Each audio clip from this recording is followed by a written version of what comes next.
Man, I'm serious. You got to be able to think for yourself. If you can't think for yourself, you're dead. I'm serious. You're dead. You're dead. You're dead. You're dead. There's nowhere to hide. There's nowhere to hide. You know what I mean? And just be a man. And I know you like, man, that was simple. Yeah, I know you was looking for something way out in another galaxy, but I'm speaking to you in the language of simplicity. And even though it sounds simple, you know it's so difficult for those who don't have a point of reference to what a man is. But let me tell you this. When you are conducting yourself like a man, that means that in order for me to be a man, you know, I got to be the truth. Because if I was to define a man with one word, that's what I define it as. Truth. When you're a man, you're the truth.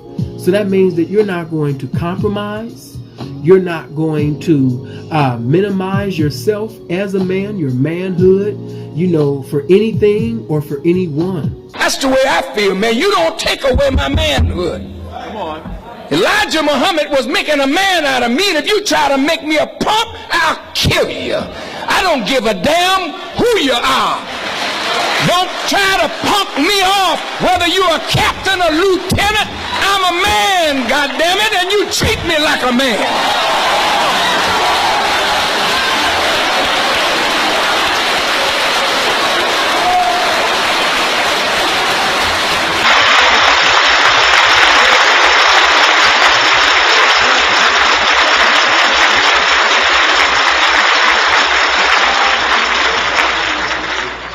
Don't let anybody take your manhood. Man, I'm a full grown man. Man, I'm a natural born lover, man. Man, I'm a rolling stone.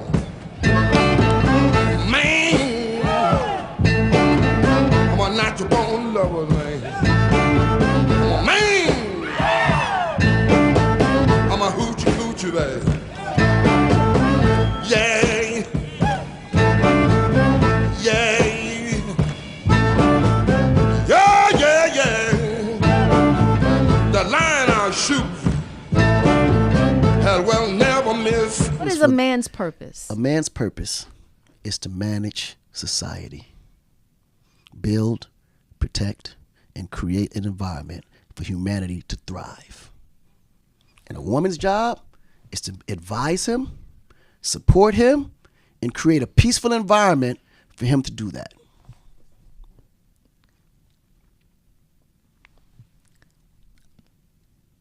It's very silent. If women could stay this silent, we could do our job. That was good. Be a man. Earn what you need for your own family. Then your family respects you. They are proud to say, that's my father. She's proud to say, that's my husband. Father means you're taking care of those children. Just because you made them, that don't mean you're a father. Anybody can make a baby. But anybody can't take care of it. Anybody can go and get a woman, but anybody can't take care of a woman. So husband means you are taking care of your wife. Father means you are taking care of your children. You are accepting the responsibilities of manhood. I'm not no educated man, and I'm just a person that was blessed to have skills, and I'm not, but still that I'm that way, I'm a blessed person, I'm still a grassroots person, and my grassroots background, we don't back down from anyone.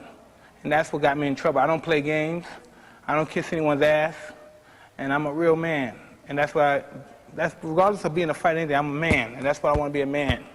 And if I die, I want to die a man. I don't want to die bitch, a little fucking poodle in the street. Like they treat most fighters. And fighters get abused by these guys, and they talk to these guys, and fighters still talk to these guys like nothing happened. Next time somebody abuses me, I'm going to do something very bad to them. We represent destruction, nigga. Death, mayhem, murder, and madness, nigga. You try me, you're gonna die. You try to scorch, you're gonna die. A slow death, torture, cut your pick is out, your dick out, broomstick up the ass. I'm with all that shit, nigga. You got the right man.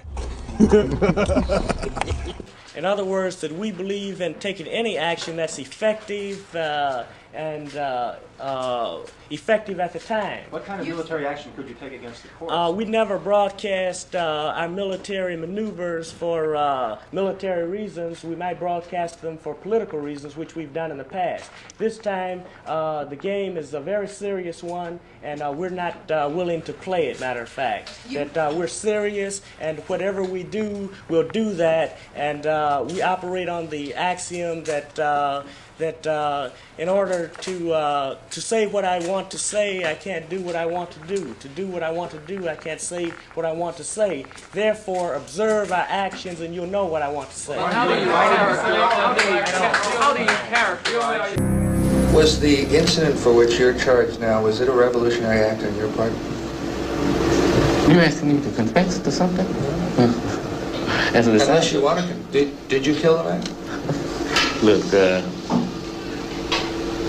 one of the most important elements of guerrilla warfare is to maintain secrecy. I've killed nobody until it's been proven, and they'll never be able to prove anything like that. They have to be destroyed regardless of their performance or of their morality, that they occupy a place of power that is completely unethical regardless of what they do. And they're not going to do that, because what are they trying to do? They're trying to build a better world.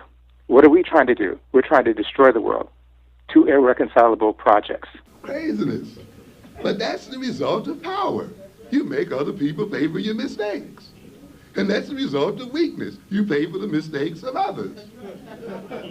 And that's the way the game is set up. That's the reality of life, ladies and gentlemen. It's not pretty, but that's what it's about. That's why a man doesn't worry about being what? Pretty. He has to deal with the realities and the harsh realities that exist out here. And those realities are not beautiful. And therefore, he doesn't spend all his time primping and going through all of the changes, because his duty lies elsewhere. And he doesn't get his way in the world through seduction and through the other game. He gets his way in the world through what? Power. Power and strength. You see. Whereas we tend to accept the womanness or femaleness of a woman based on her biological apparatus. We tend not to be so quick to accept the maleness or the manness of a man based on his biological equivalent. He has to add something to it. In other words, then, manhood is a created product. It is made and developed. You've got to make certain sacrifices to get to certain points in your life. Oh, the sacrifices are unbelievable. The sacrifices that I make to be the president of the American program, unbelievable. The time that I practice high jumping in my backyard, running hills, running sprints, reading, thinking, going to bed on time, learning from other players, going to class, becoming a very good student in philosophy, logic, ethics, all sacrifice. But what I tell people now is that it isn't really sacrifice, because how can you ever do too much for yourself? And knowledge and wisdom and education is like having a weapon. It's like having a razor when you have a mind that's sharp. The world is run by sharp minds, not big, strong bodies. Isn't that the truth? So it's like the privilege to have the ability to learn. That's the way I look at it. So I don't even think of it as sacrifice. When I get on a plane and go back east for one night and come back here, and I see my young men training individuals in the city, and they're doing a good job. When I fly to Cleveland, maybe I can motivate the Browns or talk to one of the players. It doesn't matter how tired I am. I like to do it. It adds to everything about me. It's what you call living. We should be living, and we should deal with quality of life. Quality of life is a combination of things. You can have great quality of life on low income. If you have a lovely family, you have a beautiful wife, you have friends, you might only have one television, you know what I mean? You might only go to movies once a month. But if you have a loving family, you're independent, you're free, that's quality of life. We have to stress that, other than Deion Sanders got 45 million, 85 million, because all of a sudden money is supposed to be the answer to everything. But knowledge is it's a privilege to learn. Living in good faith, living in bad faith, that's the fundamental choice. I mean, of course there are exigencies. Everybody, all of us, are situated, and we're at some sense the mercy of large forces. There's not any doubt about that, but I'm talking about human beings here, and I'm talking about spirit. I'm not talking religion, John. I'm talking about how to be in the world. I'm talking about how to live. It's not self-evident, okay? When you come into consciousness, the path forward is unclear.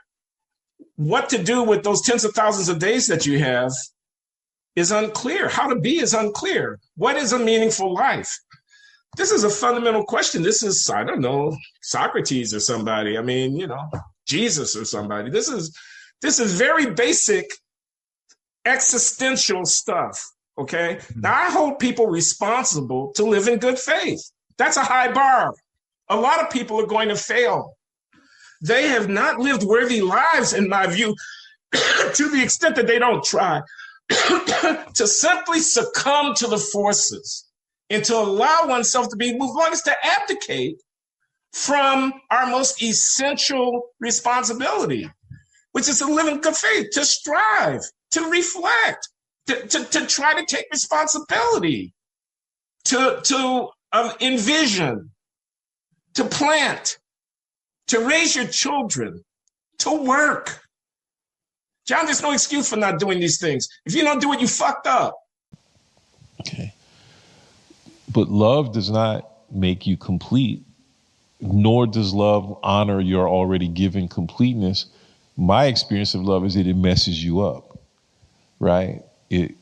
Actually, to be, to use very specific, technical, intellectual language, love fucks you up, right? Like you get messed up. You are rendered incomplete, okay? You are not left intact, okay? And often our expressions of love are that. They are, so, which is to say, they are violent, right? There are forms of disruption and imposition. And what I would say is, this is a good thing, because love is precisely the sort of practice which undermines individual personhood, and like happily so, okay? So I would generalize the formulation and say, now persons can't be loved, okay? Like love is a social practice that disrupts individual personhood, and it's a good thing that it does, right? It's probably the only thing that makes it so that we can still be breathing here on this planet, okay? And most of the political economic order in which we live is profoundly and brutally anti-love, okay? Right? Like it's loveless, but it's also just like against love, right? As Hannah Arendt famously says, in politics, love is a stranger, right?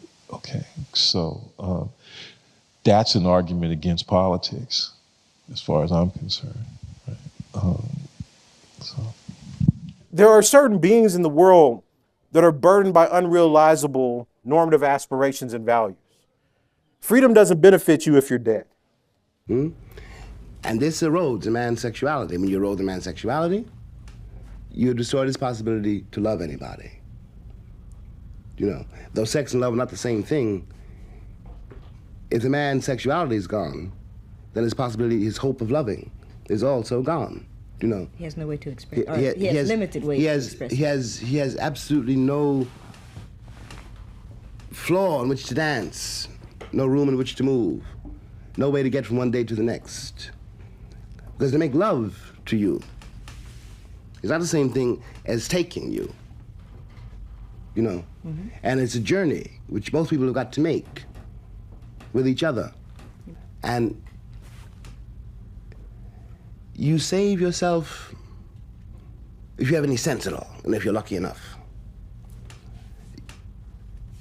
If you lose your center, and let's say the center is your sex, if you lose that, if you allow that to be destroyed, then everything else is gone. And you had to figure out a way of saving it from the landlord. Because after all, I had to watch my father and what my father had to endure to raise 9 children on $27.50 a week when he was working. Now, when I was a kid, I didn't know what the man was going through at all. I didn't know why he was always in a rage. I didn't know why he was impossible to live with. But I had not had to go through yet his working day. Mm-hmm. And he couldn't quit his job because he had the kids to feed. You know, you got to raise a kid. And your manhood is being slowly destroyed hour by hour, day by day. Your woman's watching it. You're watching her watch it, you know. And the love that you have for each other is being to be destroyed hour by hour and day by day. It's not her fault. It's not your fault. But there it goes because the pressures under which you live are inhuman. My father finally went mad. And I understood when I became a man how that could happen. It wasn't that he didn't love us, he loved us. It wasn't that he didn't love his wife, our mother. He loved her. But he couldn't take it. As we said much earlier, that the standards of the civilization into which you were born are first outside of you. And by the time you get to be a man, they're inside of you. And this is not susceptible to any kind of judgment. It's a fact.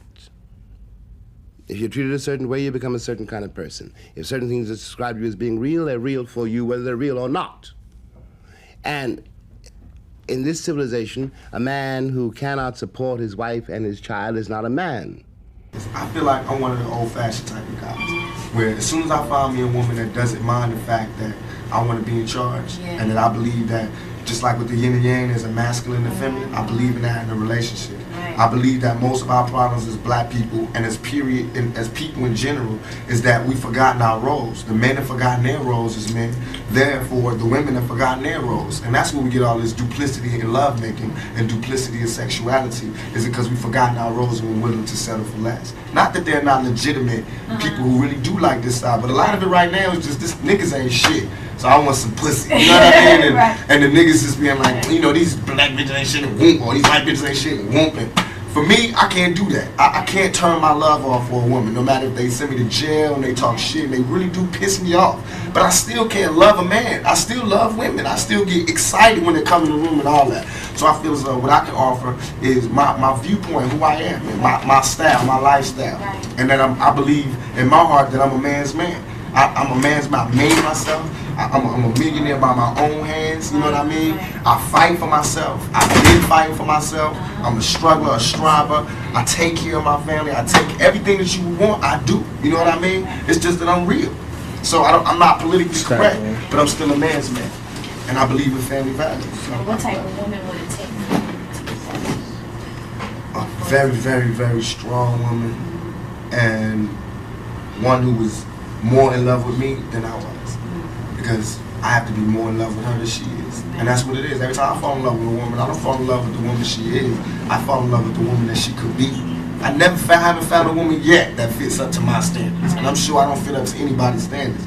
But I haven't found one yet. But I found ones that I think that have the potential to be the rawest woman in the world. You know what I mean? I feel like it's natural for a man, especially being black, to feel like he's a king and he's looking for his queen. And that's where I'm at right now. You can't be a king until you've made yourself, until you've done something. And I've accomplished my goals. My goals are set it out to make me a man. Now I feel like I'm a man now. I set out goals to make me a king. Now I feel not a king of anybody else but me. You know, nobody else is under my rule but me and my kids. You know what I mean? But I made myself into a king. Now I need a queen to be happy so that I can be a teacher and a father. I can't be that until I find a queen. So I'm stuck in it. No, yesterday there's a war going on.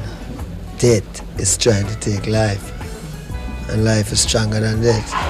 But people believe that death is stronger than life, but we know that life is stronger than death. So life is the road, you know. Many people search, but their search takes them to the grave. My search takes me to life. And there is no man on earth that can threaten me. and create any amount of fear inside of me. Because you see me, my search teaches me to kill death, to frustrate frustration, to madness, and to assassinate the assassinator. Are you a rich man? When you mean rich, what you mean? You have a lot of possessions? A lot of money in the bank? Position make you rich? I don't have that type of richness. My richness is life, forever. I and I are here to wake up the slumbering mentality of the people, to bring them closer to reality and let them realize what's going on, because irrespective of what's going on, man have to respect man. Well, I predicated my view of man on the doctrine of Imago Dei. All men, regardless of color, are created in the image of God. Now, from this premise followed the equality of all men and the brotherhood of all men. The biblical injunction of Acts 17:26 reminds us that he created of one blood all nations of men that dwell on the face of the earth. For 250 years, we have struggled under the burden and rigors of slavery. We were maimed, we were brutalized, we were ravaged in every way. We are men. We have hopes, we have passions, we have feelings, we have desires just like any other race. We are not going to abuse God's confidence in us as men. We are men, human beings, capable of the same acts as any other race, possessing under fair circumstances the same intelligence as any other race. You can enslave, as was done for 300 years, the bodies of men. You can shackle the hands of men. You can shackle the feet of men. You can imprison the bodies of men, but you cannot shackle or imprison the minds of men.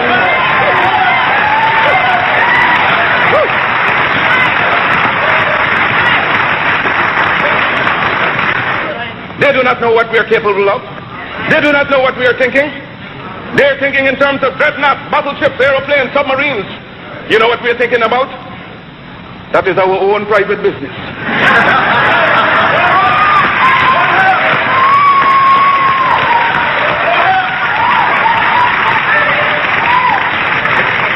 So give us credit for being able to use our minds. And with people becoming conscious of themselves, determined to use their minds, you do not know to what extent they can go. Liberate the minds of men, and ultimately you will liberate the bodies of men. God made man Lord of his creation, gave him possession and ownership of the world. And you have been so darned lazy that you've allowed the other fellow to run away with the whole world, and now he's bluffing you and telling you that the world belongs to him and that you have no part in it. If you cannot do it, if you are not prepared to do it, then you will die. You race of cowards, you race of imbeciles, you race of good for nothing. If you cannot do what other men have done, what other nations have done, what other races have done, then you have better die.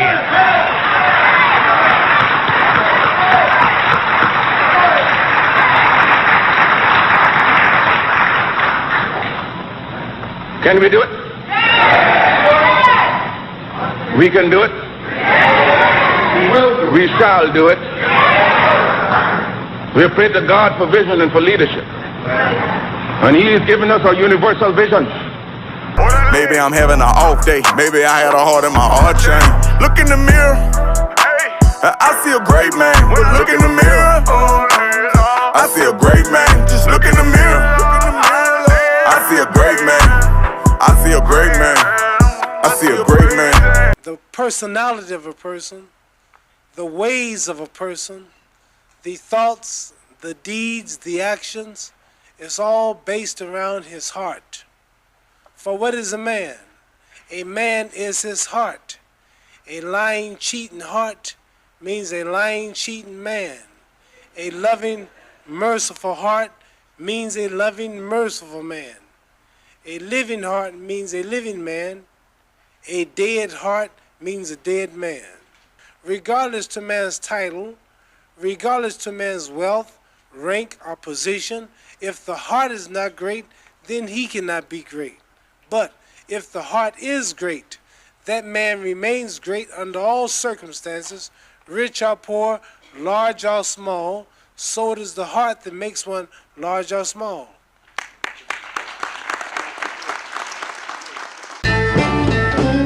Now, when I was a young boy, at the age of 5, my mother said I'm gonna be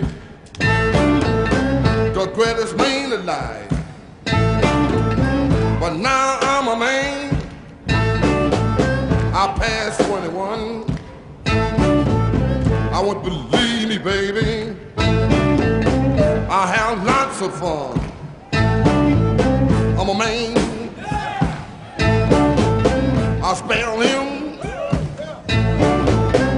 a child. In that relevant Maine.